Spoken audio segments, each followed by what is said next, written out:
I love all the Mario stuff, man. We're so excited in our family to see Mario Galaxy. I think we're leading with that one today, right? Yeah. As you can see, we got some nice swag from the studio here, which we are giving all this stuff away. You see, we got the cool Yoshi backpack journal. I love the square coffee mug. That's cool. That's cool. Jill, I think these sunglasses were made just for you. They're calling my name. Thank you very much. But oh, these are great. A lot of people excited. So it actually came out to theaters Wednesday and is already doing huge business.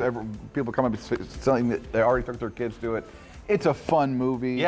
Very slick animation. The story here is that Bowser Jr. is now the main bad guy, because remember they shrunk Bowser, voiced by Jack Black. Chris Pratt, of course, doing the voice of Mario. And they're going to go off on a new colorful adventure and have all sorts of fun things happen. And it's just fun, disposable entertainment for kids. It's great. And there's nothing wrong with that. Yeah. I mean, not every movie has to be super serious, and this one isn't. And I had a good time, and I'm sure my kids will too. Even my 15-and-a-half-year-old enjoyed it. He loved it. Oh, that's awesome. I've never gotten a firm answer on why Mario has brown hair but a black mustache. I've asked my son Gus, who plays the game every day. He's like, Dad, I don't know. You're going to have to let it go. Yeah, some of these movies just don't make sense about. They also have like characters with super platinum blonde hair and jet black thick eyebrows, which I can tell you does not occur in nature. Okay, that's right. That's great. I love these sunglasses. Thank you so much. What a fun promo that you have going on. So check that out, definitely. Okay, what's next on the list, Chris? Definitely on the more serious side is a film called Palestine 36. Okay. This is set in 1936, and it's about kind of the early days of what became Israel and Palestine. And this was the days when it was under British colonial rule. And so the British are the bad guys here, and the Palestinians are definitely the good guys. This is a Palestinian film, so it's told from that perspective. Okay. And whether leaving the politics of it aside, it's just a well-done human story about people who are trying to make their way in the world. And the British folks are trying to control things. The people settling what would become Israel are really kind of in the background. They're not really part of the story. Okay. But just well told, very good human, well done story. Yeah. All right. Cool. Talk to us about Fantasy Life. So this is an interesting film. I guess you call it a black comedy. Okay. It stars Amanda Peet, and she plays sort of an aging actress. Hasn't really worked right now. She's really kind of in mommy mode right now. Her husband is a low-level rock star, so he's gone for months at a time. And they end up hiring this guy, this sort of like just very dweeby, nebbishy guy, also played by the same guy who wrote and directed the film. Oh, cool. What a cool thing. Cast yourself as Amanda Peet's love interest. Good thing when you're running the movie. But yeah, so they end up hiring this character as their male nanny. Yes. And then they he definitely falls for her. It's not quite clear if she really returns it, but she likes getting this sort of attention, and she's feeling very abandoned as a mom, a wife, and an actress. It's just like a very eclectic comedy of manners. I enjoyed it.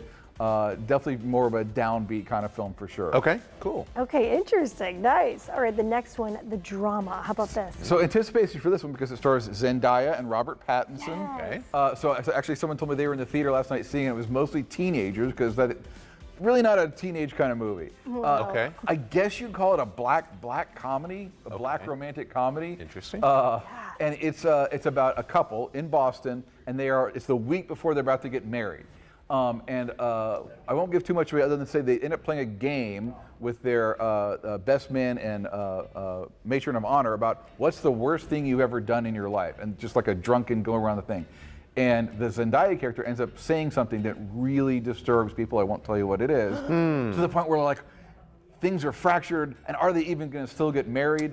And it becomes really, really tense. I liked the movie up to a point. It kind of reached a point right about 3/4 of the way through where it kind of made a turn to what I would call like plot-heavy, trying to be more comedic hijinks, and it lost me there. Okay. Other people, Alec Toombs has a review up, very positive about it, so go check that one out. Okay. I mean, what a cast though, too, yeah. Okay, we got one more, A Great Awakening. So this is a faith-based film, but it's a historical drama set in like sort of the early days of the founding of our nation. Okay. So kind of a appropriate thing for maybe a little bit Easter and also our 250th anniversary. Yeah. And it's about the friendship that developed between Benjamin Franklin and this priest named Whitefield, who kind of just came onto the scene. He's probably not really a big name right now, but became this really sort of figure that he was a great orator. People said he had the voice of God and really influenced a lot of people.